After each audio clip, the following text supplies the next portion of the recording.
Que le Seigneur vous bénisse. Que Dieu vous bénisse. Que Dieu vous bénisse. Mali du Makassi le point.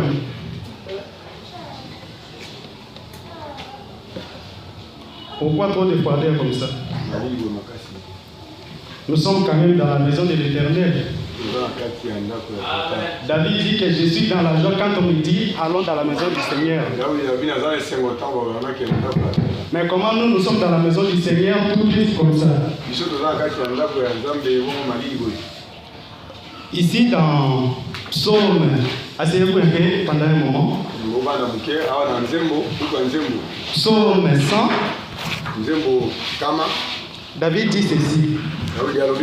Poussez des cris de joie à l'Éternel, vous tous habitants de la terre. Vous tous habitants de la terre, servez l'Éternel avec joie. Venez avec allégresse en sa présence. Amen. C'est avec allégresse que nous venons en présence du Seigneur. Mais ici nous sommes dans la présence du Seigneur. Et pourquoi nous sommes tout tristes comme ça? Servez l'Éternel avec joie. Venez avec allégresse en sa présence. Sachez que l'Éternel est Dieu. C'est lui qui nous a fait. Et nous lui appartenons. Nous sommes son peuple. Les troupeaux de sa pâturage. Amen. Alors nous devons être dans la joie dans la maison du Seigneur. Nous sommes des rachetés, n'est-ce pas? Nous sommes des rachetés, n'est-ce pas? Vous êtes des rachetés, n'est-ce pas? Mais lorsque le livre a été pris, il lit des acclamations, des cris de joie et il y avait tellement d'allégresse dans le ciel que Jean ne pouvait plus se retenir. Alors manifestons notre joie, acclamons pour le Seigneur. Acclamons pour le Seigneur. Amen. Il mérite notre louange. Il mérite aussi notre acclamation. Amen. Alors, tenez-vous debout pour la lecture de la parole. Nous lisons dans Hébreux chapitre 11. Nous allons commencer à partir du verset 30 au verset 40. C'est par la foi que les murailles de Jéricho tombèrent. Après qu'on y fait le tour pendant 7 jours, c'est par la foi que Rahab la prostituée ne périt pas avec les rebelles, parce qu'elle avait réussi les espions avec bienveillance. Et que dirais-je encore, car le temps me manquerait, pour parler de Gédéon, de Barak, de Samson, de Jephthé, de David, de Samuel, des prophètes, qui par leur foi vainquirent les royaumes, exercèrent la justice, ôtèrent les promesses, fermèrent la guerre de Lyon, et éteignirent la puissance du feu, échappèrent aux tranchants de l'épée, guérirent de leurs maladies, firent vaillants à la guerre, mirent en fuite des armées étrangères. Des femmes recouvrèrent leur mort par la résurrection, d'autres furent livrés au tourment et n'acceptèrent point de délivrance afin d'obtenir une meilleure résurrection. D'autres subirent des moqueries, et des fouets, enchaînés et la prison. Ils furent lapidés, sciés, torturés, mis tués par l'épée. Ils allèrent ça et là, vêtus de peaux de brebis et de peaux de chèvres, dénués de tout, persécutés, maltraités, et dont le monde n'était pas digne, errant dans les déserts et les montagnes, dans les cavernes et les antres de la terre, tous ceux-là à la fois desquels il a été rendu témoignage, n'ont pas obtenu ce qui leur était promis. écoutez le verset 40. Dieu ayant envie quelque chose de meilleur pour nous, afin qu'il ne parvesse pas sans nous à la perfection. Amen. Nous lisons encore Apocalypse, chapitre 8, versets 1 à 3. Quand il ouvrit le 7e sceau, il lit dans le ciel un silence d'environ une demi-heure. Et j'ai vu les 7 anges qui se tiennent devant Dieu, et les 7 trompettes leur fut donnée. Et un autre ange vint, il s'était sur l'autel ayant un ascensoir d'or. On lui donna beaucoup de parfums, afin qu'il les offrit avec les prières de tous les saints sur l'autel d'or qui est devant les trônes. Que le Seigneur bénisse sa parole, vous pouvez vous asseoir.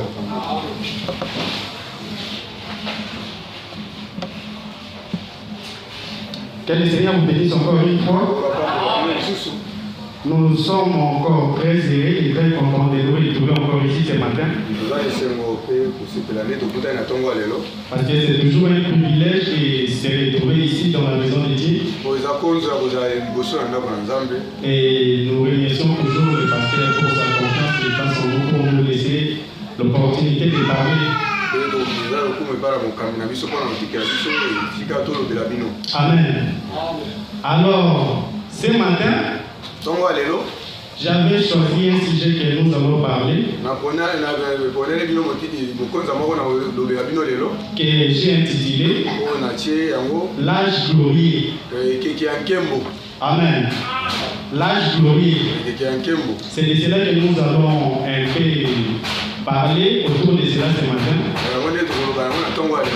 Amen. Nous allons parler de l'âge glorieux. Parce que c'est l'âge dans lequel nous vivons.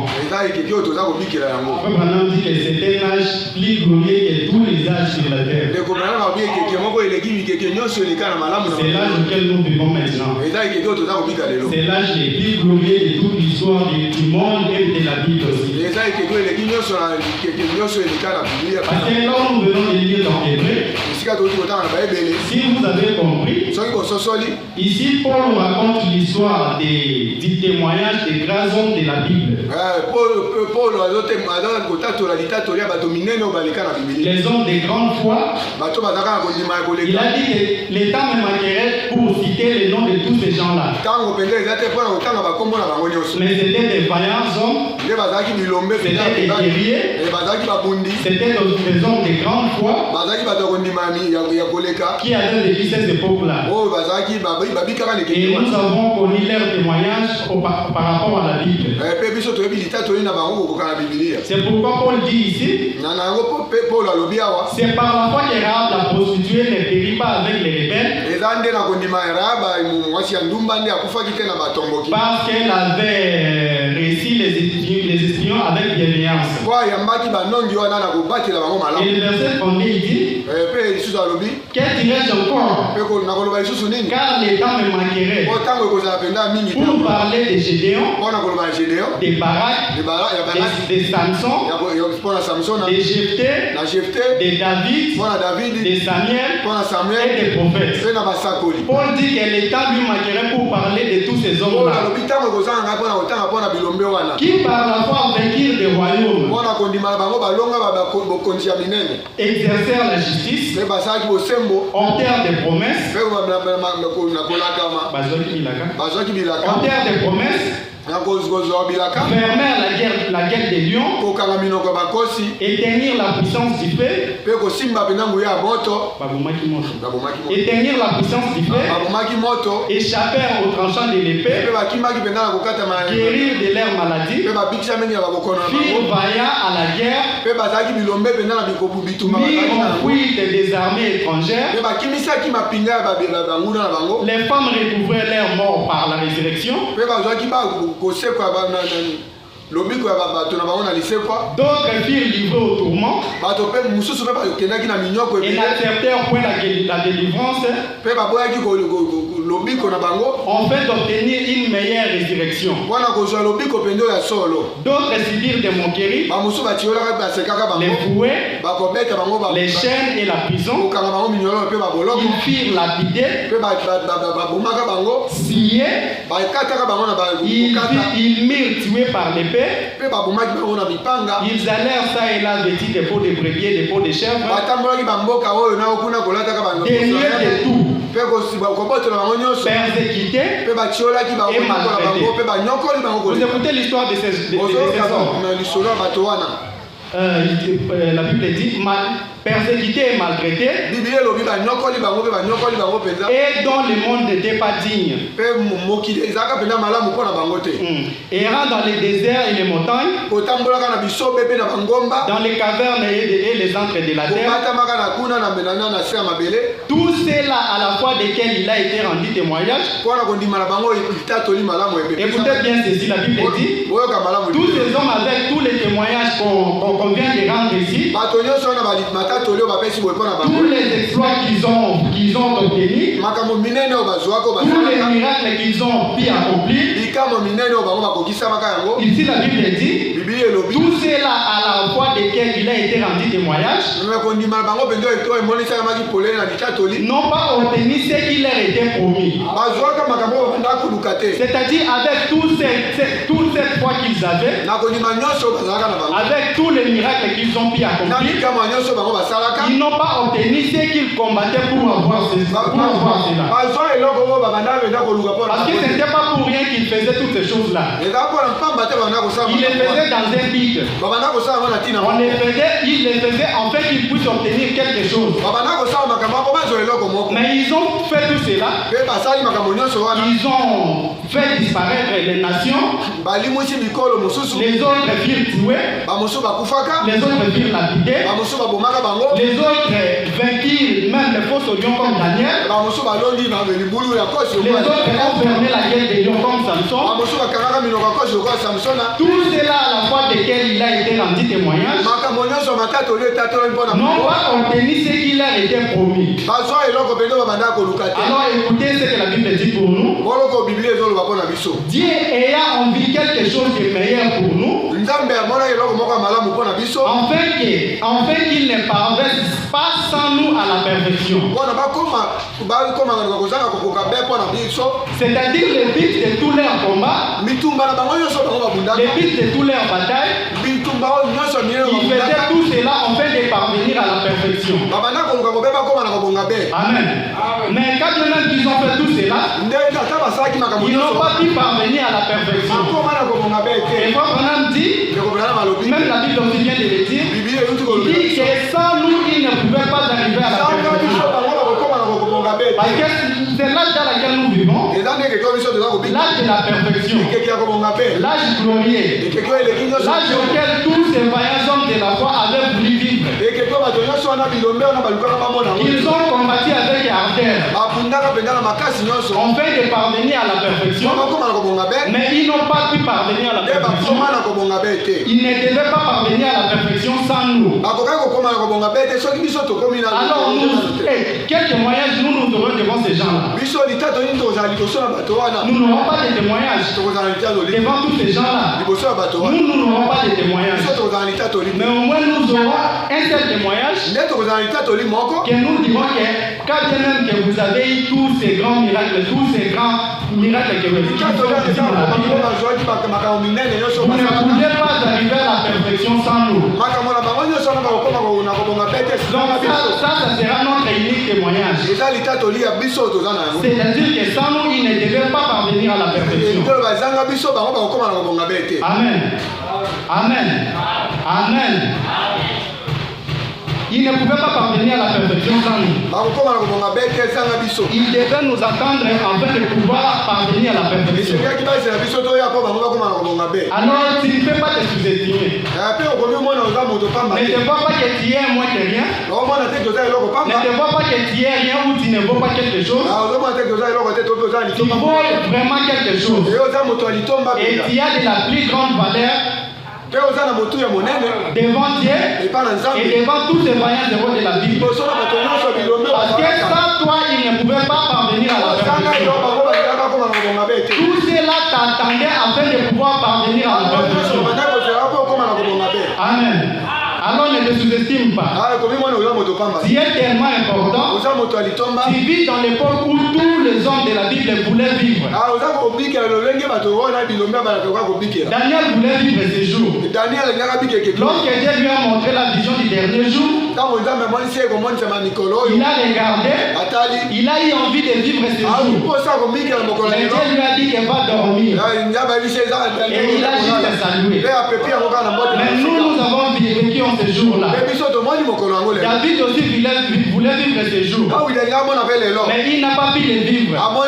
Mais nous vivons dans cet âge-là. Comme on a dit que nous vivons dans l'âge des derniers événements. Dans l'âge où Jésus devait venir. C'est l'âge dans lequel nous vivons. Amen. Alors, comme on a dit ici dans la force parfaite par la faiblesse parfaite, les paragraphes 21 disent ceci. Quand j'ai lu l'histoire de tous ces vaillants soldats,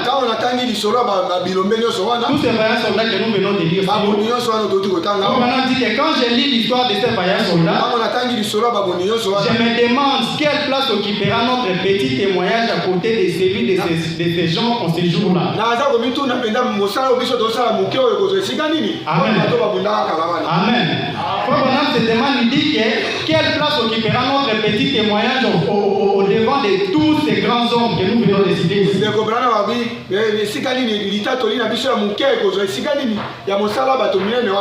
Parce que certainement quand nous arriverons au ciel, nous aurons un temps où nous allons témoigner. Parce que nous les chantons même dans les chants que nous chantons parfois sans les connaître. Dans peu de temps nous comprendrons. Quand tous les saints de Dieu seront rassemblés, nous rencontrerons comment nous véquions. Alors au ciel nous allons rencontrer comment nous vivions ici sur la terre. Alors frère, se demande qu'en fonction où on fasse de tous ces grands hommes de la Bible, ceux qui ont réussi des grands témoignages, quelle place nous, notre témoignage occupera devant ces gens? Qu'est-ce que nous aurions à dire devant ces gens? Parce que David pourra sortir, il dira que j'étais un enfant de 17 ans ou un enfant de 12 ans, mais j'ai renversé Goliath qui était un vaillant guerrier dès sa jeunesse. Tout Israël avait peur de lui. Mais moi j'étais un petit garçon, je l'avais vaincu. Moïse peut dire avec la serpe verge dans ma main, j'ai pu vaincre l'Égypte qui était la puissance mondiale dans ce temps. Samson aussi va se lever, il pourra dire que moi j'étais une seule personne, j'étais unique. J'étais seul, mais j'ai combattu et j'ai vaincu toute l'armée des Philistins. Shadrach, Meshach et Abednego pourront aussi s'élever. Et ils diront que nous n'avons pas fléchi devant la statue du roi. Nous sommes entrés même dans la fournaise ardente. Ce sont des grands témoignages. Alors nous, quelle place occupera notre petit témoignage? Nous n'aurons pas la chose à témoigner devant ces gens. Mais nous dirons simplement, sans nous, vous ne pourriez pas arriver à la perfection. Amen. Sans nous, il ne pouvait pas parvenir à la perfection. Il devait nous attendre afin de pouvoir parvenir à la perfection. Amen. Alors, dans la sortie d'un homme parfait, on dit ceci, au paragraphe 367, il dit, Dieu ayant envie quelque chose de meilleur pour nous, en fait, il ne parvient pas sans nous à la perfection.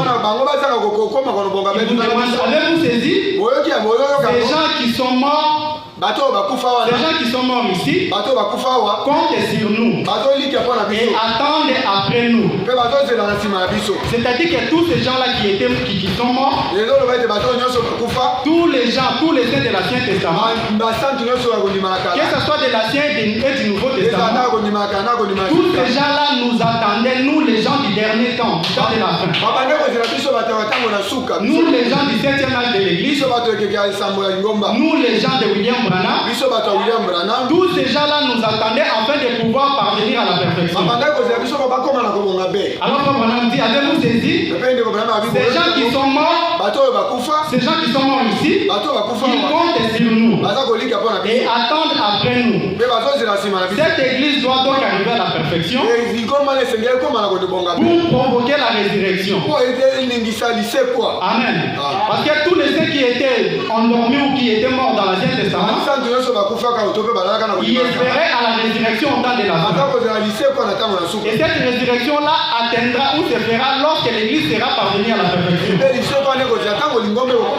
Parce que Branham dit que quand l'église deviendra parfaite, quand l'église parviendra à la perfection, c'est cette perfection-là qui provoquera la résurrection. Amen. Il dit, cette église doit donc arriver à la perfection pour provoquer la résurrection. Et il y a des âmes sous l'autel qui attendent que cette église arrive à la perfection. Donc tous ces gens-là nous attendaient que nous puissions parvenir à la perfection afin qu'eux aussi deviennent parfaits.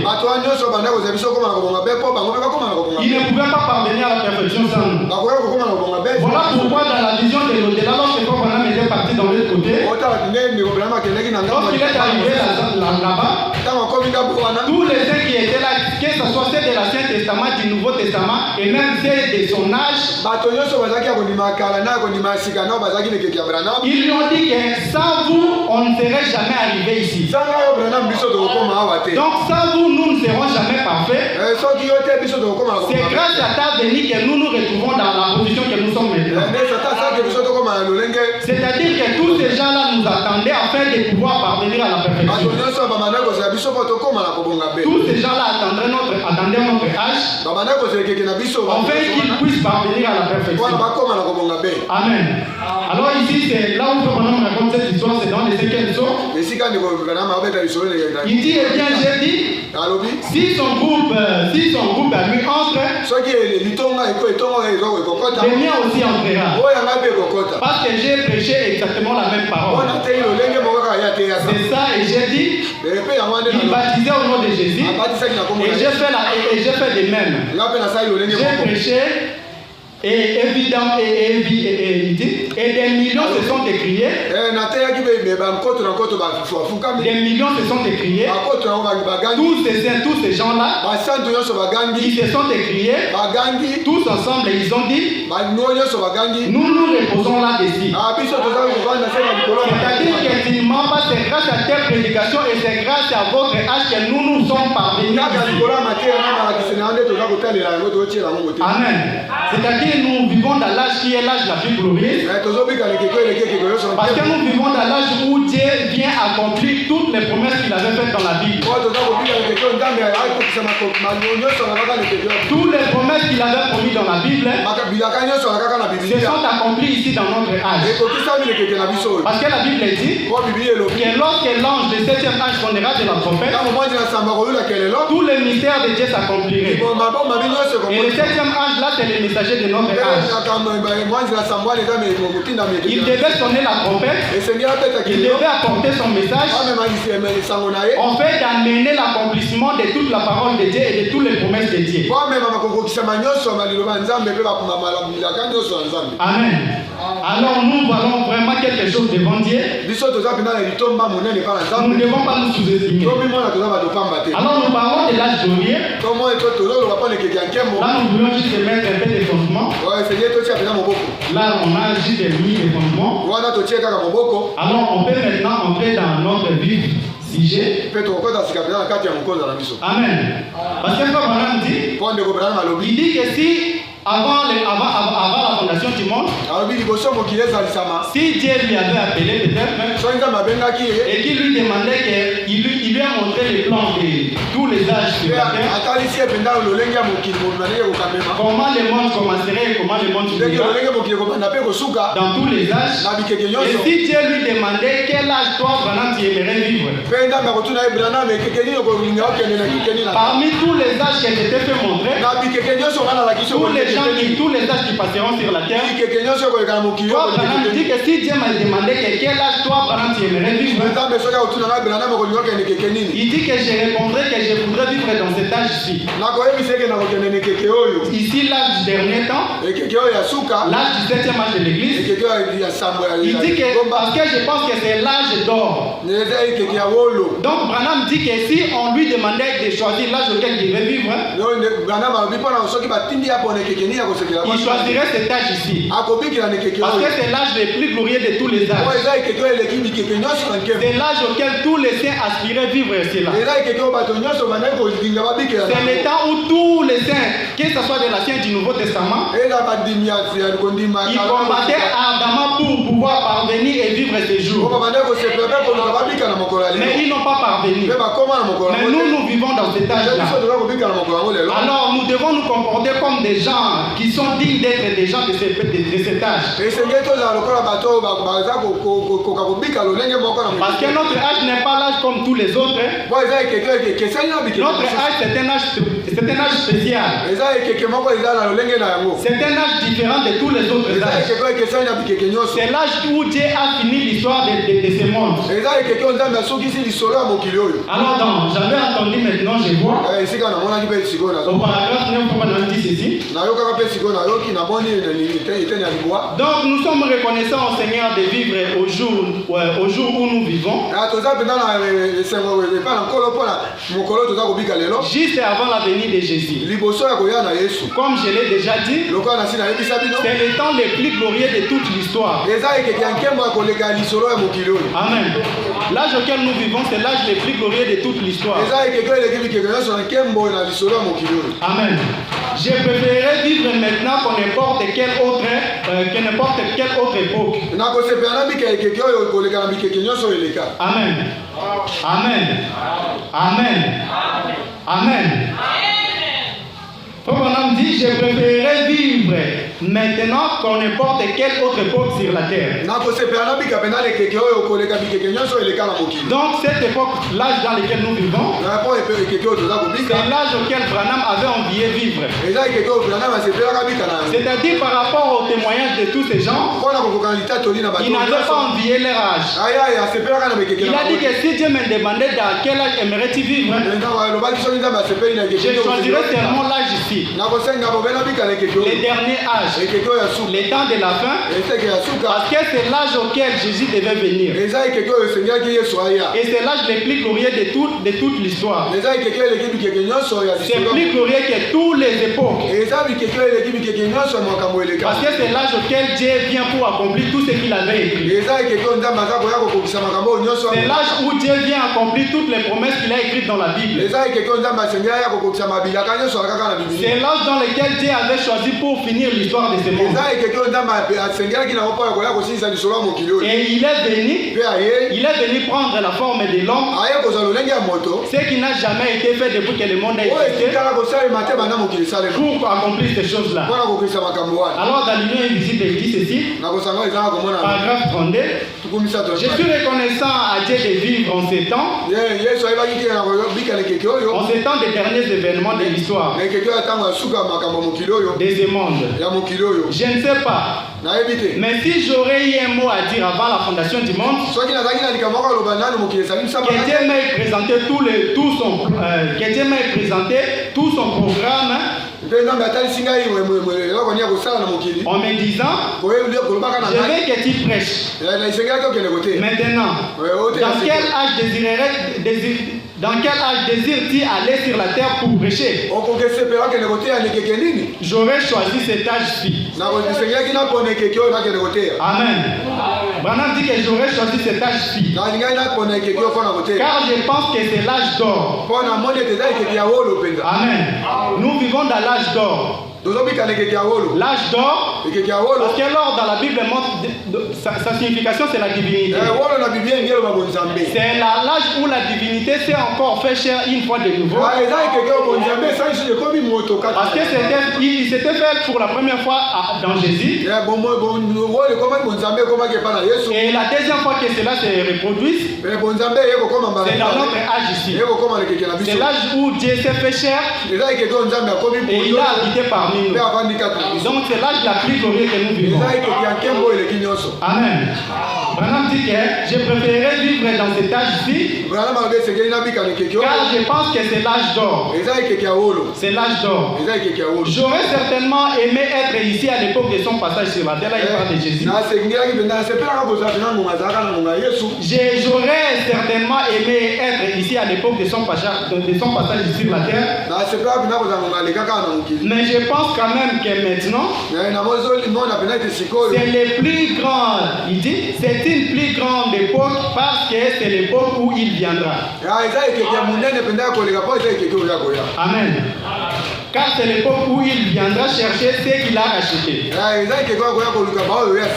Où la résurrection est proche. Les moments où les rachetés apparaîtront. Frère Branham dit quelle occasion glorieuse il nous est donnée.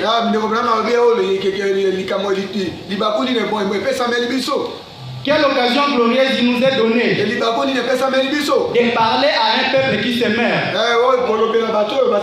Une grande époque. Cela nous remplit d'enthousiasme. Amen. Donc, Frère Branham dit que si on lui demandait de choisir l'âge dans lequel il devait vivre, il choisirait cet âge ici. Parce que premièrement, c'est parce que c'est l'âge d'or. Et deuxièmement, c'est parce que c'est l'âge où Jésus devait revenir. Alors c'est l'âge le plus glorieux de toute l'histoire. C'est l'âge le plus glorieux de toutes les époques sur la terre. Parce que c'est l'âge où l'accomplissement de toute la parole de Dieu devait se faire. Amen. Parce que l'âge auquel nous vivons, c'est l'âge qui n'est pas comme tous les autres âges. C'est l'âge auquel Dieu avait choisi. C'est l'âge auquel Dieu avait choisi. Il a choisi un âge et il a choisi aussi un messager afin de pouvoir venir au travers de ces messagers pour accomplir toute l'histoire de la Bible. Tous les écritures qui ont été promises, toutes les promesses qui ont été faites, cela devait s'accomplir au temps de la fin. Voilà pourquoi en ce temps de la fin, Dieu est descendu lui-même pour accomplir sa parole. Parce qu'il n'y a personne qui peut accomplir la parole de Dieu. Frère Branham dit que Dieu n'a pas d'interprète. Il a dit qu'il est son propre interprète. Et il interprète sa parole lorsqu'il la manifeste. Et lorsqu'il accomplit sa parole, c'est alors qu'il interprète. Et c'est dans cet âge ici qu'il est venu interpréter sa parole. Dans les sermons, le 3e exode, Branham dit que la même colonne de feu qui avait écrit l'Ancien et le Nouveau Testament, que cette même colonne de feu là est revenue aujourd'hui, non pas pour écrire un autre testament, mais pour accomplir, pour interpréter les deux testaments et mettre fin à toutes les promesses de Dieu. Toutes les promesses qui ont été écrites dans la Bible, la colonne de feu est tournée pour interpréter cela, pour les rendre clairs, pour l'interpréter, afin de finir l'histoire des aimants. Alors c'est l'âge le plus glorieux de toute l'histoire. C'est l'âge le plus glorieux que tous les saints de l'Ancien Testament voulaient vivre. Et c'est nous qui vivons dans cet âge-là. Alors nous devions nous considérer comme des gens qui sont capables. Nous ne devions pas être des gens qui sont comme des gens malheureux. Nous ne devons pas être comme nous sommes. Parce que les saints de l'Ancien Testament voulaient vivre en ces jours. Si Dieu leur avait permis d'arriver en ces jours, avec ce message et avec cette parole, il ferait des grands exploits. Mais pourquoi nous n'arrivons pas à faire ces grands exploits? Pourquoi nous ne les faisons pas? Alors qu'eux voulaient vivre en ces temps, on fait de pouvoir accomplir des grands miracles. Alors pourquoi nous n'arrivons pas à accomplir ces miracles? Alors que nous vivons dans l'âge glorieux. Et la raison pour laquelle nous n'arrivons pas à accomplir des miracles, c'est parce que nous sommes inconscients de ce que nous sommes. Nous sommes inconscients de la puissance auquel nous avons. Nous sommes incapables de comprendre la valeur que nous avons. Si seulement nous pouvions comprendre, nous ferions aussi des exploits comme ces hommes-là. Et nous les ferons même des plus grands que ces gens-là. Mais seulement nous sommes inconscients. Parce que quelqu'un qui est inconscient, tu peux être un héritier. Tu peux être un héritier. Mais aussi longtemps que tu n'as pas conscience que tu es l'héritier, tu vas toujours vivre comme un esclave. Peut-être quelqu'un, ton serviteur peut-être te malmènera parce que tu ne sais pas ta position. Parce que juste parce que tu es inconscient. Mais l'âge dans lequel nous vivons, c'est l'âge dans lequel Dieu est venu nous révéler notre vraie identité. Nous sommes comme ces petits aiglons-là qui étaient dans la basse-cour. Il était tout le temps, il était né dans la basse-cour. Il mangeait avec les poulets. Il faisait tout avec les poulets. Mais au fond de lui, il savait que lui n'était pas un poulet. Il savait qu'il était différent de tous ces gens-là. Même s'il marchait ensemble avec eux, même s'il se nourrissait de la même nourriture, mais la nourriture qui se nourrissait, cela n'était pas conforme à sa constitution. Bon, seulement pour vivre, il devait les manger. Mais au fond de lui, quand il se regardait, quand il étalait ses ailes, il remarquait qu'il était différent de tous ces petits poussins. Lui, il était différent. Son cri était différent de tous les autres. Et sa manière était particulière et étrange que tous ces autres-là. Sa manière de se comporter, sa façon de voir les choses, c'était toujours différent de celle-là. Mais néanmoins, il était toujours dans la basse cour. Mais Papa dit qu'un jour était venu, que sa mère était venue la chercher.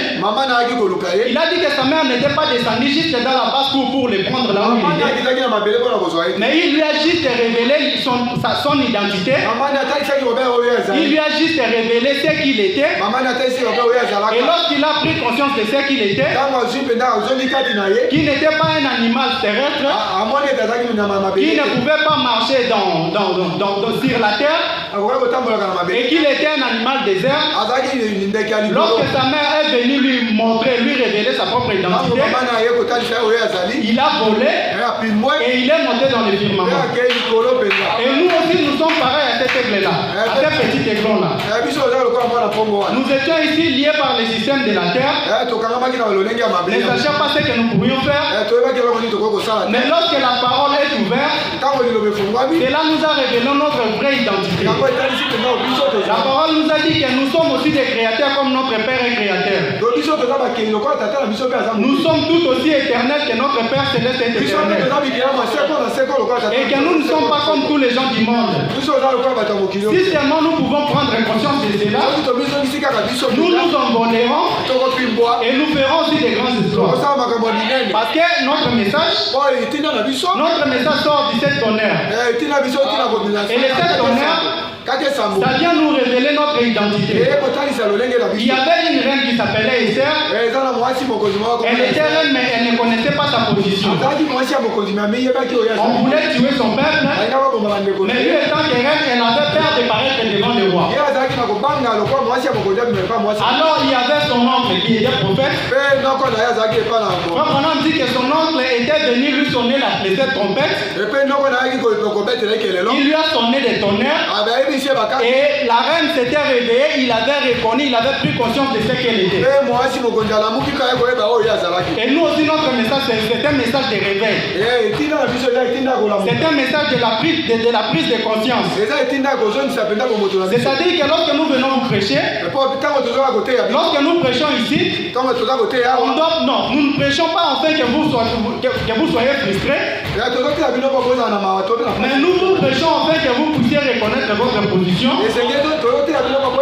afin que vous puissiez vous révolter, vous dire que tout le temps que j'ai vécu, ça n'était pas ma vie. Parce que je ne devais pas, en ma qualité, je ne devais pas vivre comme ça. Alors nous vous révélons votre propre identité. Et si vous prenez conscience de cela, dans l'âge glorieux que vous vivez, vous verrez des grands exploits. Parce que nous sommes les gens auxquels le monde devait avoir peur de nous. Mais pourquoi nous avons peur du monde? Même les diables, des fois, quand ils nous regardent, ils se moquent de nous. Parce que Frère Branham dit qu'à l'ouverture du 7e saut, il y a un silence total. Parce que Dieu ne voulait pas que ces messages soient divulgués.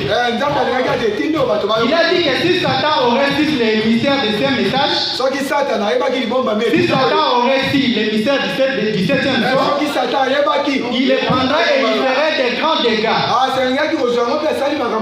Mais c'est à nous qu'il a révélé. Alors pourquoi nous n'arrivons pas à commettre les dégâts que les diables auraient pu causer en connaissant nous aussi, en connaissant ces mystères, nous devrions faire des grandes choses auxquelles le monde aurait eu à avoir peur de nous. Alors pourquoi nous n'arrivons pas à le faire? Parce que nous sommes inconscients. Alors nous devons prendre conscience de ce que nous sommes. Nous prendre conscience, savoir que nous ne sommes pas créés pour vivre comme des misérables. Nous ne devons pas être des gens qui sont tristes à tout moment. Mais nous avons quelque chose qui peut changer le cours de l'histoire. Parce que la parole que nous avons, cette parole a la puissance créatrice. C'est par la parole que tout ce qui existe sur la terre a été créé. La Bible dit que rien de tout ce qui existe n'a été créé sans la parole. Tout ce qui existe a été créé à partir de la parole. Alors si nous avons la parole aujourd'hui avec nous, la parole qui a créé ce monde et toutes les choses qui existent, nous avons aussi la puissance ou le pouvoir de créer aussi avec cette parole. Amen.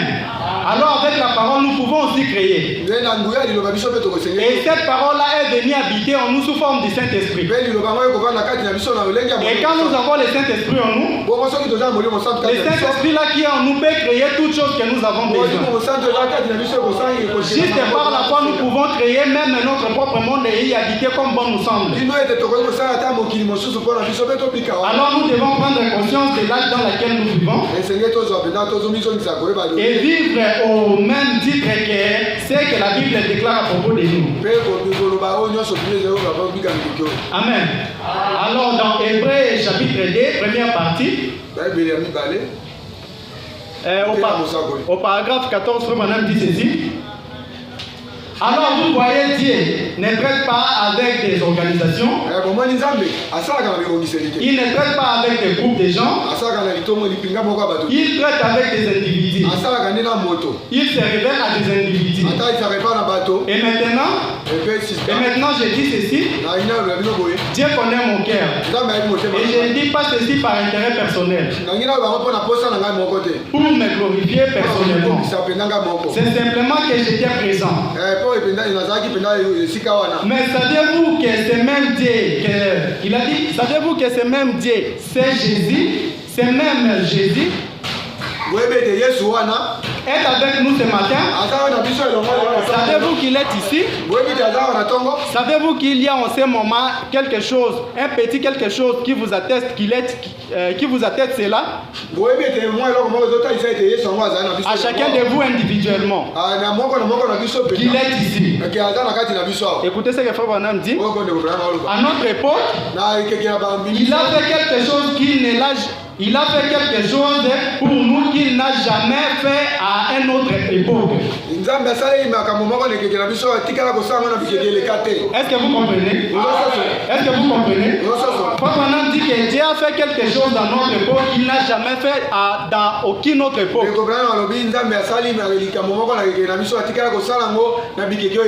Il a fait quelque chose pour nous qu'il n'a jamais fait à d'autres époques. Et c'est quoi la chose qu'il a fait? Papa nous dit à notre époque, il s'est fait photographier. Amen. Il a dit qu'il s'est fait photographier. Sa photo est accrochée juste là. Vous voyez la colonne de feu, le même Seigneur Jésus. Amen. Donc dans notre époque, Dieu a fait quelque chose qu'il n'a jamais fait dans aucun autre âge. Dans notre époque, il s'est permis de se faire photographier. Chose qu'il n'a jamais fait depuis le commencement du monde. Même quand il était venu dans Jésus, il ne s'était pas fait photographier. Mais il s'est laissé se photographier dans notre époque. Et aujourd'hui, nous avons sa photo. Et cette photo que nous voyons ici, ce n'est pas juste la photo d'un homme, d'un Américain auquel quelque chose se trouve ici. On dit que cette photo, c'est le Seigneur lui-même. C'est Dieu lui-même. C'est la colonne de feu, le même Dieu qui conduisait les enfants d'Israël. C'est le même Dieu qui est venu se faire photographier dans notre âge. Parce que même Job, un jour, lorsqu'il était dans les tourments, Amen. Lorsque Job se trouvait dans les tourments, il était là, toute sa fortune était partie, tous ses enfants étaient morts, tous les gens l'avaient délaissé, les gens de son église l'avaient abandonné, même sa propre femme aussi l'avait abandonné.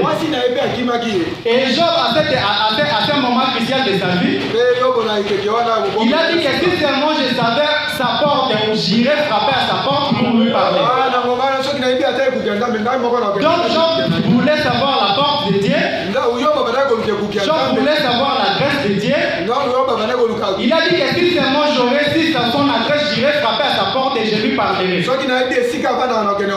Mais nous aujourd'hui dans le temps, dans l'âge auquel nous avons vécu, nous avons connu la maison de Dieu. Nous avons connu son adresse. Quand quelqu'un se retrouvait dans l'embarras ou quand quelqu'un avait besoin de quelque chose, il allait voir Dieu et il lui parlait. Même la mère Opossum a quitté la forêt pour venir voir Dieu à son adresse. Donc il a fait quelque chose dans notre époque qu'il n'a jamais fait dans aucun autre époque. Aujourd'hui nous avons l'adresse de Dieu. Nous ne pouvons pas pleurer aujourd'hui comme Job. Que si seulement je savais son adresse, parce qu'aujourd'hui nous savons l'adresse de Dieu. Nous savons là où il vit, nous savons où le trouver. Et lorsque nous avons besoin de lui, nous irons directement à sa porte et nous frapperons, il nous ouvrira et nous lui exposerons notre problème. Quand nous parlons de la porte de Dieu ou de l'adresse de Dieu, il ne faut pas penser à un Dieu imaginaire comme ça. Ce Dieu-là, c'est vous qui êtes assis ici. Quand aujourd'hui j'ai besoin de quelque chose, j'irai voir le Dieu qui est dans Papa Mopongo. Parce que Papa Mopongo est Dieu et un homme aussi. Quand j'ai besoin de quelque chose, je vais prier Dieu. Mais la chose que je prierai, Dieu ne descendra pas du ciel. La chose que j'ai prié Dieu, je l'ai recevrai au travers d'un de son enfant. Je peux demander à Dieu l'argent, mais c'est Papa Mopongo qui me remet cet argent.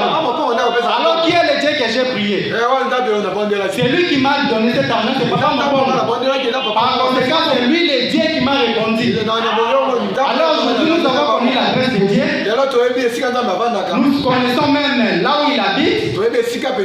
Et si nous avons des problèmes, nous irons frapper à sa porte et il nous ouvrira. Alors c'est la chose qui n'a jamais été faite dans aucune autre époque. Et qu'il a aimé le faire dans notre époque. Il a fait dans notre jour. Donc il a fait quelque chose pour nous qu'il n'a jamais fait dans aucun autre époque. Il s'est laissé se photographier. Et aujourd'hui nous avons sa photo avec nous. C'est la chose la plus glorieuse qui n'a jamais été faite depuis que le monde a commencé. Amen. Alors dans les prophètes du 20e siècle, dans les sermons des prophètes du 20e siècle, Frère Branham dit ceci. Très bien fait corps. Retournons au commencement. Parce que nous avons dit qu'aujourd'hui nous connaissons l'adresse de Dieu. Si nous avons besoin de lui, nous irons frapper à son adresse. Nous irons lui parler et il va nous répondre. Et ici, Frère Cox avait trouvé cette adresse-là de Dieu. Il est venu, il a frappé. On lui a ouvert. Il est entré et il est en train de parler avec Dieu. Frère Branham dit, très bien Frère Cox. Retournons au commencement. Je suis né à l'est de Kentucky, dans une petite cabane en rondin, après Burkittsville, dans le Kentucky. Le matin où je suis né, d'après ce que mes parents m'ont raconté, une lumière est entrée dans la pièce et est allée restée suspendue au-dessus de moi. Les membres de ma famille n'étaient pas croyants. Ils ne fréquentaient aucune église. Naturellement, cela a causé une grande agitation parmi eux. Cela m'a accompagné tous les jours de ma vie. Cette colonne de vie. Il a dit que cela m'a accompagné tous les jours de ma vie. Il dit récemment, on a tiré une photo par les moyens scientifiques. Comme on peut le voir ici, vous connaissez probablement la photo. La science a confirmé. Écoutez ce que Branham dit. Il dit, la science a confirmé que c'est l'unique être surnaturel qui n'ait jamais été photographié par les moyens scientifiques. Amen. Donc cette photo, c'est l'unique être surnaturel qui n'a jamais pu être photographié. Et ça, c'est la science qui l'a prouvé. Ce n'était même pas les croyants. C'était des païens. C'était des scientifiques qui s'opposent toujours à la parole. Et lorsque cette photo a été tirée et que l'image là est sortie, la science a fait ses analyses et c'est Dieu qui donne ce témoignage. Ils disent que c'est l'unique être surnaturel qui ait jamais été photographié par les moyens scientifiques. À mon avis, c'est le même ange de Dieu qui a accompagné les enfants d'Israël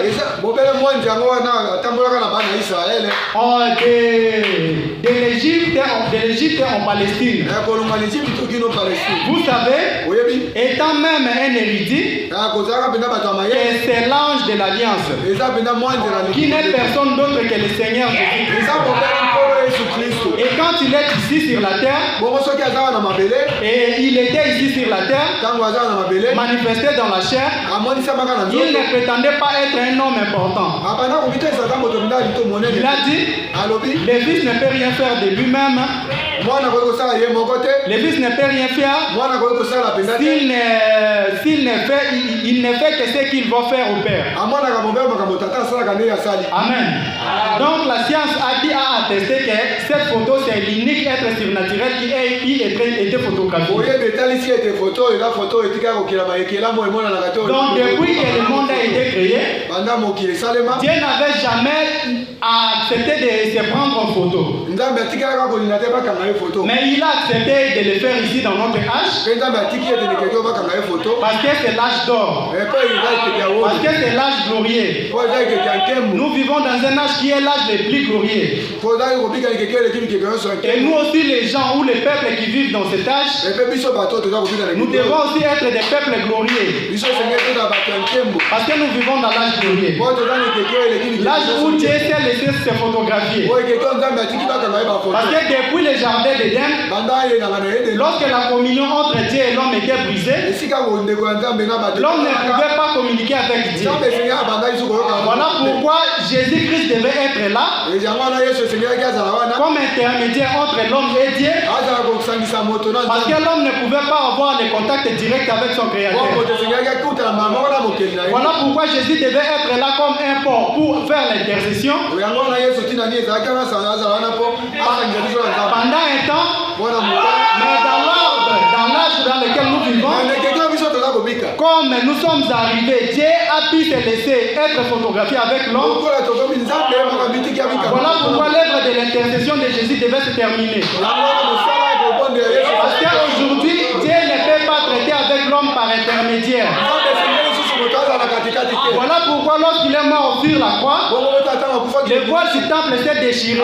litamba ya temple epasuki Afin que les gens, les sacrificateurs qui faisaient les ponts entre Dieu et les hommes, banganga nzambe bamelaki kosangisa nzambe na bato que pour que Dieu puisse exaucer la prière des gens, mpo nzambe ayanola libondeli ya il bato fallait d'abord que les gens amènent l'agneau chez les sacrificateurs. esengelaki baya na mpate epa nganga nzambe Et c'est le sacrificateur qui ira parler pour ces gens-là devant Dieu. nzambe akolobela papa na Mais à la mort de Jésus, mais liwa yesu cette voile-là a été déchirée. tamba epasuki C'est-à-dire que ce n'est pas seulement les sacrificateurs qui avaient encore affaire au lieu saint, nzambe kaka mais que tout le monde devait aussi entrer parce qu'il n'y avait plus de voile. bato nyonso esengeli bakota poli Et dans l'âge dans lequel nous vivons, mpe ekeko biso toza Dieu kobika a déchiré ces voiles-là nzambe apasoli et il nous a fait entrer dans ces lieux, mpe akotisi biso na esika dans les saints des saints, esika et pour la confirmation que la rédemption a été arrivée à la fin. mpona kondimisa ete tolisiko Il a même pris la photo avec l'homme, mpe azwi foto na moto chose qu'il n'a jamais faite. eloko esalema te Parce que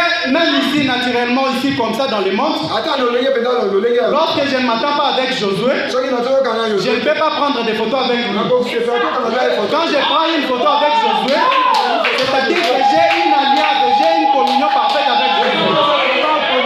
Et Dieu pour confirmer qu'il n'y a plus de problème entre lui et l'homme, il s'est photographié dans notre époque. Il a tiré la photo avec l'homme akangi foto na pour moto confirmer que l'homme aujourd'hui est parfait devant son Dieu. mpona kotalisa ete moto abongi mpe epa na nzambe Pour montrer que mpona kotalisa il n'y ete a pas aujourd'hui un intermédiaire entre Dieu et l'homme. moto lisusu akutanisa moto na nzambe Et il n'y a pas de conflit encore qui existe entre Dieu et l'homme. kotelemela na nzambe na moto eza lisusu te Parce que dans l'Ancien Testament, mpo ete na kondima na kala quand quelqu'un commettait un péché, soki moto asali lisumu il amenait un agneau. abanda koya mwana mpate Les sacrificateurs égorgeaient l'agneau mwana nganga nzambe et ils prenaient le sang. azwi Il makila entrait avec le sang dans les saints des saints akwati na makila esika esanzu ya qui étaient derrière les voiles ezalaki pour faire l'intercession pour la personne péchère. mpona kobandela mpona Et lorsque cette personne-là amenait l'agneau, mpe mpo ntango moto wana ayaki na mpate on a dit que les sacrificateurs ne regardaient pas la personne qui était venue avec l'agneau. nganga nzambe abanda kotala moto aye na mpate On wana ne regardait pas les pécheurs, abanda kotala mais on regardait plutôt à l'agneau. abanda kotala nde mwana Parce mpate que l'agneau qu'il apportait, mwana mpate abanda cet agneau-là devait être parfait. esengeli Il devait avoir aucun défaut. alingaki azatala liluka moko te eloko Et lorsqu'il amenait cet agneau-là, ntango komema les sacrificateurs examinaient plutôt l'agneau, mais ils n'examinaient pas les pécheurs. nganga nzambe abanda kotala nde mpate abanda kotala lisumu te C'est l'agneau qui devait être parfait. eza mwana mpate esengeli C'est l'agneau qui devait être sans défaut. eza mwana mpate esengeli azala Mais l'homme, le pécheur, lui, on ne le considérait même pas, on ne le regardait même pas. Toute l'attention était sur son agneau qu'il avait apporté. Et cela se faisait comme ça chaque fois que l'homme péchait. Il amenait un agneau. Il amenait un agneau. Mais dans notre temps, nous avons aussi un agneau que la Bible dit que pour nous, nous n'avons pas besoin de venir chaque fois avec un agneau ou avec un agneau pour faire l'expiation du péché. Paul dit que notre agneau a été immolé qu'une seule fois et c'est pour toute l'éternité. Alors nous aujourd'hui, la plus grande défaut que les gens aujourd'hui, ils regardent les pécheurs au lieu de regarder à l'agneau. Et notre agneau c'est un agneau parfait. Même devant Pilate a déclaré, il a dit que je ne vois aucun défaut en lui. Je ne vois rien de mal en lui. Donc notre agneau est parfait. Et il s'était fait immoler une fois pour toutes. On n'a pas besoin de commencer à venir à chaque fois que nous commettons quelque chose de mal, apporter l'agneau, parce que notre agneau a été immolé une fois pour toutes. Et aujourd'hui, si Dieu veut nous regarder, si Dieu veut nous examiner, il ne va même pas nous regarder nous, mais il va regarder à l'agneau. Il va regarder à son fils, le Seigneur Jésus-Christ. C'est pourquoi nous sommes parfaits en Jésus-Christ. Dieu ne nous regarde pas. Dieu regarde plutôt son fils. À chaque fois que nous faisons quelque chose de mal, lorsque Dieu veut nous regarder, quand il nous regarde, il voit son fils qui est parfait. Et voilà pourquoi nous sommes justifiés. Voilà pourquoi Frère Branham dit que nous devons toujours être sous le sang. Peu importe ce que nous ferons, peu importe ce que nous avons fait, même si nous sommes égarés, même si nous sommes partis et que notre péché est devenu roux comme les Kamazis, que nous venons toujours sous le sang, que nous venons toujours en Jésus-Christ, qui est la parole, puisque lorsque Dieu va nous regarder, il ne va pas nous voir nous, mais il verra le sang de son fils qui est parfait dans ses yeux. Et il nous verra parfait. C'est pourquoi nous disons aujourd'hui que nous sommes parfaits. Nous sommes parfaits, mais pas par notre propre mérite. Mais nous sommes parfaits en Jésus-Christ. Parce qu'en nous-mêmes, nous n'avons rien à présenter à Dieu. Notre vie, on n'a même pas quelque chose que nous pouvons présenter à Dieu. Parce que la Bible dit dès notre naissance, nous sommes condamnés depuis notre naissance. Pendant que nous n'avons pas pu faire même un bien ou un mal, nous sommes déjà condamnés. Paul dit que tout homme qui est né de la femme, nous sommes nés dans les péchés, conçus dans l'iniquité. Nous sommes venus au monde en proférant des mensonges. Et Branham dit que par rapport à cela, aucun homme ne devait entrer dans la présence de Dieu. Parce que nous tous, nous sommes des pécheurs. Même si nous n'avons pas commis un acte, mais le simple fait de venir au travers de l'homme et de la femme, nous venons déjà dans les péchés. Alors par rapport à cela, personne ne peut être parfait devant Dieu. Mais nous sommes parfaits en Jésus-Christ. Parce que c'est lui qui est l'agneau parfait. Alors si nous voulons nous retrouver ou être parfaits, nous devons être dans sa présence. Nous devons entrer en lui. Parce que lorsque Dieu va les regarder, nous regarder au travers de lui, il nous verra blanc comme la neige. Amen. Alors Frère Branham dit, il a ici dans Christ est identifié dans tous les âges. Il dit maintenant nous croyons que Job là, c'est de crier une fois, si seulement je pourrais le voir, si je savais comment me rendre chez lui, je voudrais, en d'autres termes, frapper à sa porte. Donc là-bas Job cherchait là où il pouvait trouver Dieu. Il a dit que si seulement je pourrais savoir chez lui, j'irai frapper à sa porte pour lui poser mes problèmes. Mais aujourd'hui, nous vivons dans l'âge où nous connaissons même la grâce de Dieu. Donc Job avait aimé vivre ces jours, mais il n'avait pas pu arriver. Mais nous, Dieu nous a fait grâce que nous puissions être là. Alors c'est une grâce pour nous. Et c'est une époque très glorieuse dans notre âge. Amen. Alors dans Dieu dévoilé, Frère Branham dit, au paragraphe 28, Il dit, Dieu était tellement réel pour lui qu'il voulait voir s'il pourrait aller frapper à sa porte et avoir un entretien avec lui. Mais ici, là où nous venons de lire, frère Cobb était allé, il a frappé à sa porte, il est rentré et il a eu l'entretien avec lui. Paragraphe 29, il dit ceci. Nous constatons que Dieu lui a effectivement parlé. Dieu, il dit, là c'est dans Dieu dévoilé. Dieu dévoilé le paragraphe 28. Dieu était tellement réel pour lui qu'il voulait voir s'il pourrait aller frapper à sa porte et avoir un entretien avec lui. Nous constatons que Dieu a été effectivement, que Dieu lui avait effectivement parlé, mais qu'il était voilé.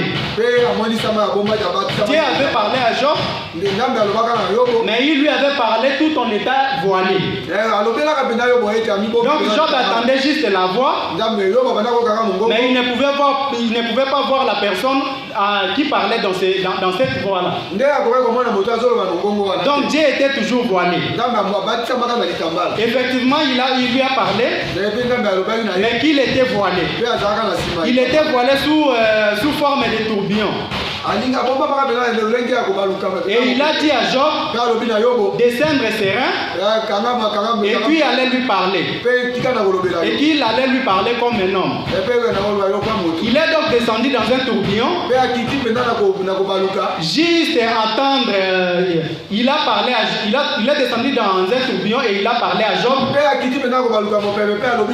Et s'est fait connaître à Job à travers le tourbillon. Mais toutefois, Job ne l'avait pas vu. Job ne l'a pas vu. Il pouvait juste entendre les vents souffler et tournoyer dans les arbres. La voix est alors sortie du milieu du tourbillon. Mais Dieu était voilé dans les tourbillons. Donc, dans tout l'Ancien Testament, Dieu se révélait, Dieu se faisait connaître à ses prophètes, mais il était toujours voilé. Personne ne pouvait le voir. Parce que dans l'Ancien Testament, tout celui qui voyait Dieu devait mourir. Parce qu'il est écrit que personne ne peut voir la face du Seigneur et être vivant. Alors ces gens-là avaient tellement envie de le voir, mais Dieu ne se laissait pas se voir au travers d'eux. Donc il parlait toujours en état voilé. Comme Frère Branham dit ici qu'il a parlé à Job au travers d'un tourbillon. Job a voulu connaître sa maison afin d'avoir un entretien avec lui. Mais Dieu n'a pas voulu se faire voir à Job. Il s'est fait voir à Job au travers d'un tourbillon. Le Frère Branham dit que Job pouvait juste entendre les vents, mais il ne voyait personne. Un jour aussi, Moïse a eu envie de le voir. Il a dit que je vais te voir, je vais te voir, Seigneur. Et la Bible dit qu'il s'est montré à Job comme, il a juste montré à Job juste le dos. Moïse a juste vu le dos de Dieu, mais il n'a pas vu son visage. Donc il s'est voilé aussi il s'était voilé aussi devant Moïse. Devant Job aussi il s'était voilé. Donc dans tous les saints il était toujours voilé. Mais il s'est dévoilé ici dans notre époque. C'est dans notre époque où Frère Branham a prêché le sermon Dieu dévoilé. Et Frère Branham dit À l'ouverture du 7e sceau, nous connaissons même la nature de Dieu. Nous connaissons comment il vit, sa nature et toutes ces choses-là. Donc ça, c'est une chose la plus glorieuse que nous avons vue dans notre âge. Nous avons eu le privilège de voir Dieu. Nous avons eu le privilège de connaître Dieu. Nous avons eu le privilège de savoir la nature de Dieu. Comment il vit, comment il agit. C'est nous l'avons connu ici dans cet âge ici. Alors dans les sermons de guide, au paragraphe 35, on a dit, le Saint-Esprit parle toujours de la parole. J'ai beaucoup de choses à vous dire. Vous ne pouvez pas les comprendre maintenant. Mais quand il sera venu, il vous guidera vers elle. Voilà pourquoi il lit ces 7 sceaux. Voilà pourquoi il lit ces sceaux.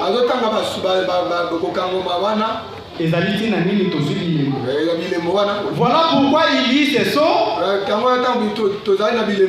À la fin du 7e sceau, les mystères de Dieu s'accompliraient.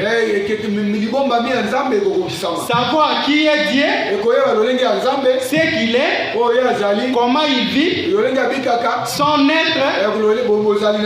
À ce moment-là, vous devriez être tout haut ici. Voyez-vous, nous amener à la pleine stature des fils et des filles de Dieu. Une église qui a été lavée dans le sang, lavée dans le sang de Christ, qui a été achetée sans argent, acquise par le sang de Jésus. Amen.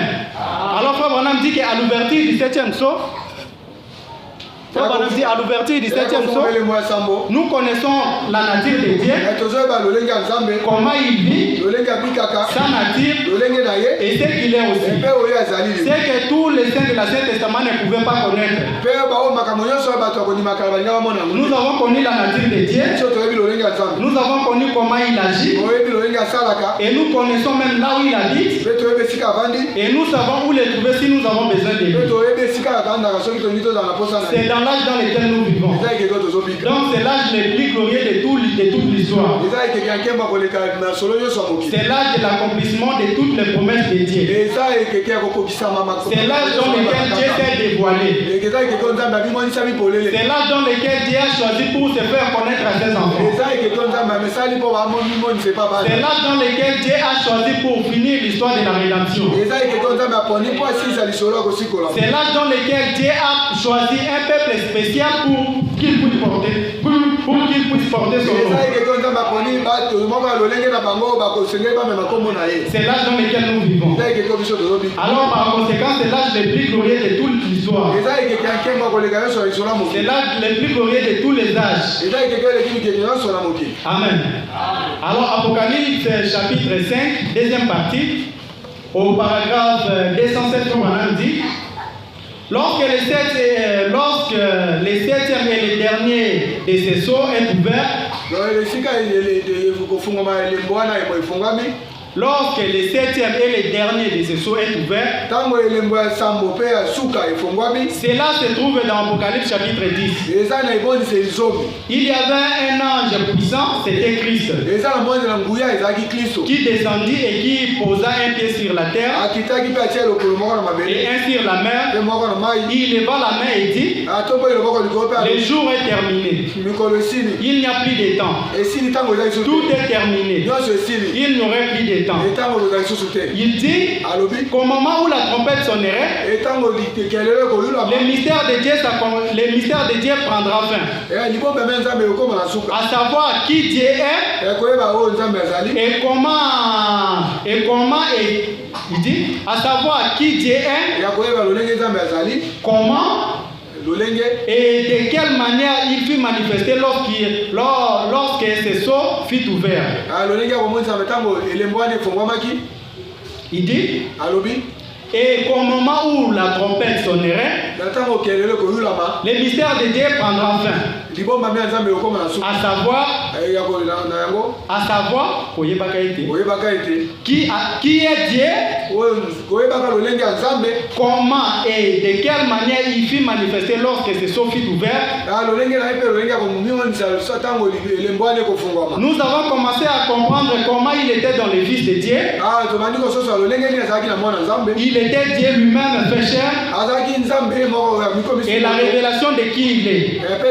Cela devait être fini avant que cet ange puissant puisse mettre les pieds sur la terre et sur la mer et jurer qu'il n'y a plus de temps.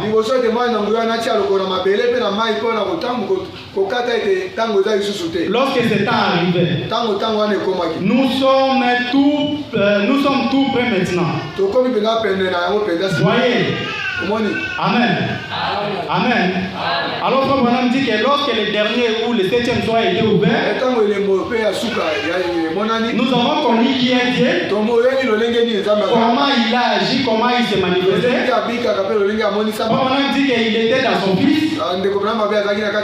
Il était Dieu mais fait chair dans son Fils Jésus-Christ. Et aujourd'hui encore, il est venu encore se faire chair au travers de nous, parmi nous. Donc c'est la chose la plus glorieuse. Et c'est l'âge d'or comme Frère Branham le dit. Parce que c'est l'âge où la divinité est venue s'incarner dans un homme.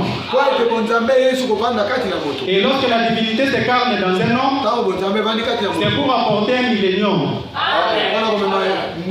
Parce que lorsque la divinité, lorsque Dieu et la sagesse étaient en Salomon, la Bible dit qu'en ce temps-là, ils avaient passé aussi leur millénium. C'était l'âge où la connaissance de Dieu a été pleinement dans l'homme. Que l'homme pouvait discerner les pensées des cœurs. Salomon pouvait comprendre, il pouvait savoir les plans que ses ennemis auraient pu faire contre eux. Salomon devait savoir les plans que leurs ennemis auraient fait contre lui. Et il disait cela aux gens. Et pendant ce temps-là, personne ne pouvait venir les combattre. Parce que par tous les moyens qu'ils choisissaient pour venir les attaquer, Dieu révélait cela à Salomon. Et Salomon leur disait. Et à cause de cela, la paix était en Israël. Et la paix était en Israël. Aucune nation ne pouvait venir les attaquer. Ils avaient signé les accords de paix. Et pendant ce temps-là, c'était les milléniums parce que c'est le temps où les temples devaient être construits. Et nous aussi, dans ce temps, si la divinité est venue s'incarner dans un homme, c'est pour nous apporter aussi un millénium. Mais notre millénium n'est pas un millénium qui peut être terminé ou qu'on peut le limiter. Notre millénium c'est éternel. Lorsque nous entrons dans ce millénium, c'est la paix éternelle. Donc il n'y a plus de guerre, il n'y a plus de combat. Amen.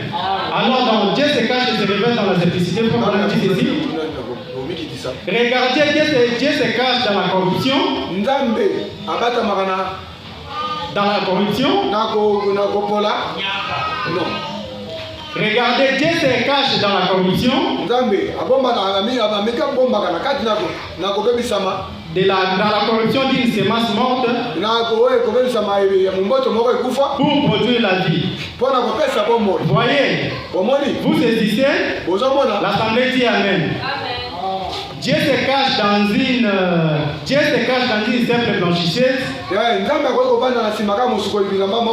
dans un homme ordinaire qui part avec son repas de midi sous les bras et qui embrasse sa femme avant de partir, sa femme et ses enfants avant de partir. Et peut-être qu'il va se cacher dans cet homme-là pour accomplir quelque chose dont l'archevêque ne saurait pas du tout. kosalisa makambo ata ngaka nzambe sango munene akokoka kosala yango te. Amen. Parce que ça a toujours été la manière de Dieu de faire. eza lolenge ya nzambe ya kosala yango ntango. Dieu ne vient pas et ne fait pas des choses dans quelque chose qui tape à l'œil. nzambe ya kosala makambo oyo pa makambo ebetaka. La Bible dit qu'il était tellement grand.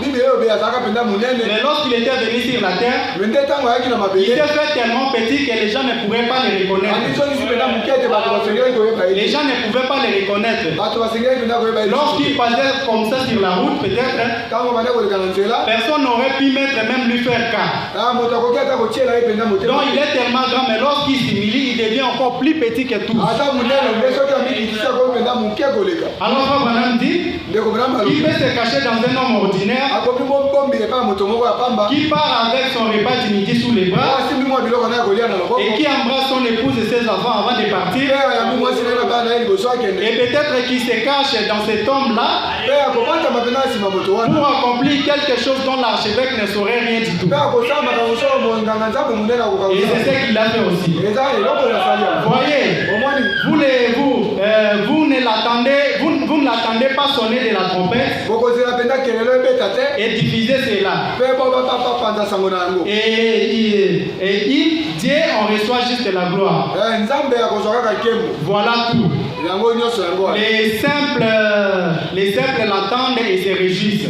bato bakoyoka kaka koyoka mpe basepeli. Les simples, bato pamba bakoyoka kaka mpe les basepeli. simples l'attendent et se réjouissent. bato kaka pamba bakoyoka mpe basepeli. Vous voyez. omoni Donc c'est comme ça la nature de Dieu. lolenge ya nzambe yango wana. Dieu ne fait pas des choses pour taper à l'air. nzambe asalaka makambo mpo ezobeta na miso Et te. lorsqu'il fait quelque chose, il n'appelle pas les gens pour leur dire que venez voir ce que je fais. asalaka mpe likambo abenga bato te mpo ya kotama makambo na Mais mosala. lui, il fait toujours les choses dans la simplicité. asalaka makambo na ye kaka na pamba. Quand il fait quelque chose, soki asala eloko il ne va même pas le dire. akoyebisa mpe Mais c'est bato. vous qui allez constater. nino nde bato bakosasola. Et c'est alors que vous reconnaîtrez que la chose, ça vient de Dieu. bokoyeba sika likambo oyo te epa na Ou nzambe. cette chose que je viens de voir, ça c'est Dieu. oyo toyo likambo na likambo. Mais lui-même, il ne vient pas vous dire que bon, voilà, c'est moi le grand, je vois, c'est moi le grand Jésus. ye nde akoyebisa eza ngai nzambe monene to ngai. C'est moi qui est venu accomplir tout ceci, c'est moi qui est venu faire ceci ou cela. ngai nde moto naye kosala likambo oyo to likambo oyo te. Il ne fait jamais cela. asalaka yango te. Il ne fait jamais cela. asalaka yango te. Il accomplit tout dans la simplicité. asalaka makambo nyonso na Et komikiti. Frère Branham dit qu'il peut venir prendre un homme ordinaire comme ça akoki koya kozwaka moto pamba boye. et il accomplit de grandes choses en lui mpe akosala makambo minene kati na ye. sans qu'il puisse sonner la trompette,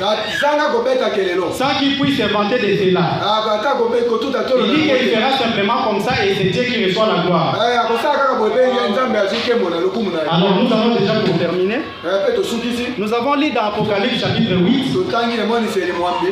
là où la Bible dit, esika bibili elobi. quand il ouvrit le 7e sceau, ntango afungoli elembo ya sambo. il lit dans le ciel un silence d'environ une demi-heure. kimia mpenza ya ndambo ya ngonga esalemaki na likolo. Et ici nous allons constater que c'est la chose qui n'a jamais été faite depuis que Dieu a créé le monde. eza likambo moko kimia wana etikaka kosalema te banda nzambe akelaka moki. Un silence total pendant une demi-heure. kimia mpenza ya ngonga moko ndambo ya ngonga. Pendant une demi-heure. Kimia na ndambo ya Mungu. kimia ndambo ya ngonga. On dit que depuis que Dieu a créé les anges, ndeko vraimen abi banda nzambe akelaka banjelu. depuis que Dieu a créé les anges, banda nzambe akelaka il banjelu. dit que les anges sont toujours devant sa face jour et nuit pour l'adorer sans cesse, banjelu baza liboso ya nzambe butu moi ekosambela ye. disant Saint Saint est l'Éternel. olobaka nkembo eza Saint nzambe. Saint est l'Éternel des armées. nkembo eza nzambe. Donc il ne s'était jamais dit auparavant. batikaka kovanda nye na mokolo moko te. Depuis qu'il a créé le monde, banda akelaka moki. ils sont toujours là continuellement sans cesse à chanter pour lui. mikolo nyonso bayembaka akokumisa mpe ye. Mais ici à l'ouverture du 7e sceau, nde kofungwama na elembo ya la sambo. Bible dit qu'il y a un silence dans le ciel pendant environ une demi-heure. bibili elobi ete kimia ezalaki mpenza ndambo na ngonga. Donc les anges avaient arrêté de chanter. banjelu batikaki koyemba. Il n'y avait aucun service dans le ciel. ata mosala moko esalemaki Les vieillards ne pouvaient plus dire quoi que ce soit. mpaka bakokaki sukoloba eloko Les êtres vivants se sont-ils. bikelamu bakokaki Donc il y avait juste un silence comme ça dans le ciel. kimia mpenza ezalaki na likolo. Alors c'est la chose qui n'a jamais été faite depuis que le monde a commencé. likambo moko etikaka kosalema te banda mokili banda. Alors qu'est-ce qui était passé pour que cela puisse plonger le ciel dans un silence eloko comme nini ça? esalemaka ete kimia ezala mpenza na C'est likolo. parce que Dieu avait quitté le ciel pour venir ici sur la terre. eza ete nzambe atikaka likolo mpo akita mabele awa. Parce que Jésus avait dit à la femme au puits mpo yesu alobaka na mwasi na libulu. qu'il faut adorer un Dieu que vous connaissez. il faut bosambela nzambe esenge bosangela Et les anges adoraient Dieu parce qu'ils le voyaient assis sur son trône. banjelu babanda kosambela nzambe mpo bamonaki ye liboso na C'est alors qu'il adorait. Mais quand le 7e sceau fut ouvert, ils ont remarqué l'absence de Dieu. Dieu n'était plus au ciel. Ils l'ont cherché partout. Il n'était pas au ciel. Alors ils se sont arrêtés pendant un moment parce qu'il n'y avait aucun être là au ciel qui pouvait encore adorer. Et c'était un silence total. Alors quand le 7e sceau fut ouvert, cela a plongé le ciel dans un silence environ une demi-heure. Les anges ne pouvaient plus chanter parce que la personne auquel il chantait pour lui, cette personne-là ne se trouvait plus encore dans cet endroit-là. Et le ciel s'est plongé dans un silence comme ça. Et ce qui avait plongé le ciel dans le silence, c'est la descente de Dieu. Parce que Frère Branham dit que le 7e sceau, c'est un sceau qui est différent de tous les autres sceaux. Et c'est un sceau spécial aussi que tous les autres sceaux. Il a dit qu'il a remarqué dans chaque sceau, il y avait toujours un ange. Il y avait toujours un messager pour chaque sceau. Mais pour ce 7e sceau, il n'y avait pas seulement qu'un seul ange. Pour le 7e sceau, il y a eu des anges. Il y avait un ange céleste. Et il y avait aussi un ange terrestre. Et ici, quand le 7e sceau fut ouvert, l'ange céleste est descendu avec le livre ouvert pour le remettre à l'ange céleste qui est sur la terre. On fait de pouvoir proclamer le mystère divin. Et Frère Branham dit que ces gens-là qui étaient dans les livres, ces mystères-là, c'était vous. Alors quand cet ange-là descendait, cela plongeait le ciel dans un silence. Il n'y avait rien qui pouvait se faire. Il n'y avait aucun service dans le ciel. Tout était calme. Parce que Dieu avait quitté le ciel et il était descendu ici sur la terre. Et quand il est descendu sur la terre, il s'est laissé se faire photographier pour nous confirmer que la rédemption a bel et bien pris fin. Et que la communion a été rétablie. Voilà ce qui rend notre âge plus glorieux. Ce qui fait de notre âge l'âge d'or. Ce qui fait de notre âge différent de tous les autres âges. C'est parce que Dieu est venu se faire chair dans notre âge.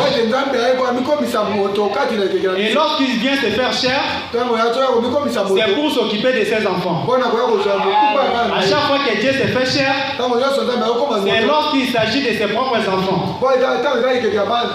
Et lorsqu'il est là, nous devons arrêter de nous plaindre. Nous devons arrêter de nous pleurnicher partout. Nous devons reconnaître sa présence. Et comme il est là, tous les vagues et tous les vents vont se taire. Comme il s'est levé, le calme reviendra. Et comme il est parmi nous, il sera toujours avec nous. Parce qu'il avait dit qu'il serait en nous, avec nous et même en nous jusqu'à la fin de l'âge. Et comme il est avec nous, c'est lui notre assurance. Comme il est avec nous, croyons que nous avons tout. Comme il est avec nous, c'est lui qui a créé toutes choses. Comme il est avec nous, c'est lui l'auteur ou le propriétaire de tout l'argent du monde. Comme il est avec nous, c'est lui qui a créé tous les hommes qui ont des emplois, qui ont des travail. Comme il est avec nous, c'est lui qui a créé la mer, la terre et tout ce qui existe. Alors quand comme il est avec nous, il peut juste nous révéler un secret. Alors si nous avons besoin de quelque chose, nous n'avons pas à nous faire. Nous n'avons pas à nous faire. Nous ne devons pas nous préoccuper pour ce que nous avons besoin.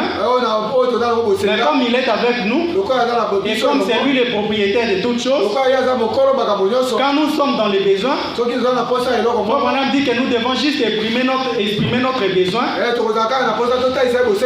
Et lui, il est là pour nous les accorder. Quand il nous a dit de demander des choses, des grandes choses, afin que s'il nous donne que notre joie soit parfaite. Alors, je crois que pour ce matin, nous arrêtons là-bas.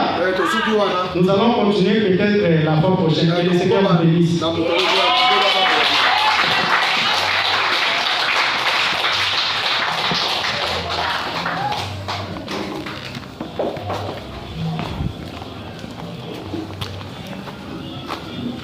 Que le Seigneur vous bénisse. Qu'il vous bénisse encore. Et qu'il bénisse son serviteur. Je vous invite à acclamer pour lui.